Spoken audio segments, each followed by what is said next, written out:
நடிகர் ரவிமுகன் கிட்ட நாங்க 40 லட்சம் கேட்டது உண்மைதான். ஆனா அது எங்களுக்காக நாங்க கேட்கலன்னு ஆர்த்தியோட அம்மா சுஜாதா விஜயகுமார் சொல்லியிருக்காங்க. இத பத்தி அவங்க என்ன சொல்லியிருக்காங்கன்னா, ரவிமோகனிடம் நாங்க 40 லட்சம் கேட்டது எங்களுடைய செலவுக்காக இல்ல. அந்த பணம் எங்களுக்கு ரொம்ப பெரிய விஷயம். ஏன்னா அவர் எங்க தலையில வச்சுட்டு போன கடன் அவ்வளவு இருக்குது. 2 வருஷங்களா குழந்தைங்களுக்கு எந்தவித சலுகையும் செய்யல. அவர் விட்டு போன கடனால எங்க வீடு ஜப்திக்கு வந்திருக்கு.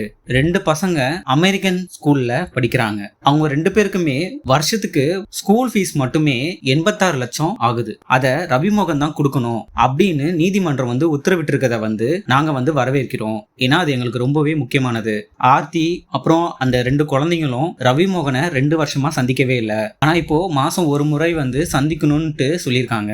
இனியாவது இந்த பிரச்சனை சரியாகணும்னு நான் வேண்டிக்கிறேன். எந்த தாயும் பிள்ளைங்களோட வாழ்க்கையை பிரிக்கணும்னு நினைக்க மாட்டா அப்படின்னு ஆர்த்தியோட அம்மா சுஜாதா விஜயகுமார் ரொம்ப எமோஷனலா சொல்லியிருக்காங்க.